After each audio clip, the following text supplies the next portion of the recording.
क्या आपको पता है कि गूज बम्प्स क्यों आते हैं या फिर रोंगटे क्यों खड़े होते हैं?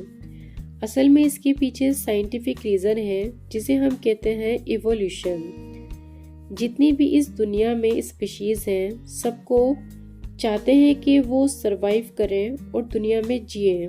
ये हर लिविंग का बेसिक गोल होता है, अब चाहे वो इंसान हो या जानवर। चलिए इसी एग्जाम्पल से समझाती हूँ। मान लीजिए एक बिल्ली है, उस पर कोई अटैक करने आ जाए जैसे कि वॉल्फ, तब क्या होगा कि बिल्ली डर जाएगी और गूज बम्प्स आ जाएंगे, यानी कि उसकी बॉडी के सारे बाल खड़े हो जाएंगे और वो डरावनी की तरह दिखेगी और डरावनी दिखेगी ताकि वो सरवाइव कर सके और डोमिनेंट दिख सके, ताकि उसे एनिमी अप्रोच ना कर सके। यही होता है इंसानों के साथ। अगर हम इवोल्यूशन के माने तो पहले ना इंसान बंदर हुआ करते थे जिनकी बॉडी पर बहुत ज़्यादा बाल होते थे। जैसे जैसे इवोल्यूशन होता गया बाल खत्म होते गए, लेकिन गूज बम्प्स का सिस्टम चलता रहा। जब हम हॉरर मूवी देखते हैं तो हमारी बॉडी फील करती है कि वो खतरे में है, जिसकी वजह से एड्रेनल ग्लैंड से एड्रेनलिन नाम का एक हार्मोन प्रोड्यूस होता है। उसका काम होता है कि स्किन के नीचे की मसल्स को कॉन्ट्रैक्ट कर देना, जिस वजह से स्किन के बाल खड़े हो जाते हैं। इसका मतलब ये हुआ कि गूज बम्प्स तब आते हैं जब बॉडी फील करती है कि वो खतरे में है। और जो सर्दियों में गूज बम्प्स आते हैं वो इसलिए आते हैं क्योंकि जब इंसानों का इवोल्यूशन नहीं हुआ था तब बॉडी पर बहुत बड़े बड़े बाल थे और वो सर्दी लगने पर ऐसे हो जाते थे ताकि गर्म हवा को ट्रैप कर सके। लेकिन एवोल्यूशन के साथ साथ बाल खत्म हो गए, बट गूज बम्प्स का सिस्टम आज भी कायम है।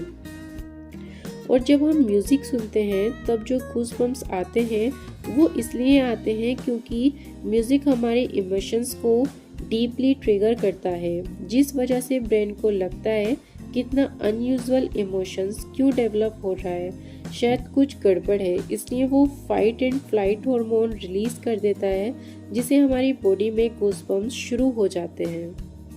क्यों आती है इंसानों को नींद? ये एक ऐसा सवाल है जिसका सटीक जवाब दे पाना शायद अभी तक मुमकिन नहीं है, क्योंकि इंसान की नींद को लेकर वैज्ञानिक अलग अलग तरह के तारक देते हैं। लेकिन इन सभी रीजंस में सबसे सटीक रीज़न यही है कि जब इंसान की बॉडी और दिमाग थक जाता है तो उसे आराम की ज़रूरत होती है। यही वजह है कि इंसान शरीर से थक जाने की वजह से आराम करने की ज़रूरत पड़ती है और उसे नींद की साइड जाना पड़ता है, जिसके लिए जिम्मेदार होते हैं हमारी बॉडी के अंदर मौजूद हार्मोन्स। दरअसल जब सूरज ढलता है तो आसमान में लाल और नारंगी रंग छा जाता है। जब इन रंगों को इंसान की आंखें देखती हैं तो आंखों में मौजूद रेटिना एक्टिव हो जाता है। ऐसे में इंसान के शरीर में मौजूद मेलेटोनिन हार्मोन का मात्रा तेज़ी से बढ़ने लगती है, जो हमारी नींद के लिए सबसे ज़्यादा ज़रूरी हार्मोन होता है। जब शरीर में मेलेटोनिन की मात्रा बढ़ने लगती है तो इंसान को नींद आने लगती है और वो सो जाता है। इंसान के सोते ही दिमाग में हाई फ्रीक्वेंसी वेव्स की जगह लो फ्रीक्वेंसी वेव्स आने लगती हैं और वो डोमिनेंट हो जाती हैं, जिसकी वजह से इंसान का दिमाग रिलैक्स हो जाता है और वो आसानी से गहरी नींद में चला जाता है। ऐसे में बिस्तर में लेट जाने के बाद नींद आती है। इंसान का शरीर एक तरह की वर्कशॉप पर पहुंच जाता है जहां उसके टूटे फूटे अंगों को रिपेयर करने का काम शुरू हो जाता है। ये सभी काम शरीर के अंदर मौजूद हार्मोन्स की मदद से पूरे होते हैं और नींद में रहने के दौरान इंसान की बॉडी में ग्रोथ हार्मोन्स का लेवल काफ़ी बढ़ जाता है। इसी तरह नींद में रहने के दौरान इंसान की स्किन, मसल्स, बोन्स, हर अंग की मरम्मत होती है, जिसकी वजह से एक स्वस्थ व्यक्ति को कम से कम 6 से 8 घंटे की नींद की ज़रूरत होती है। इसी मरम्मत और ग्रोथ हार्मोन्स की वजह से हम उम्र के इंसान के घंटे कम या ज़्यादा होते हैं। जब बच्चे बहुत छोटे छोटे होते हैं तो उन्हें 16 से 18 घंटे की नींद की ज़रूरत होती है। इसी तरह जैसे जैसे बच्चों की उम्र बढ़ती है वैसे वैसे उनकी नींद की घटना कम होने लगती है।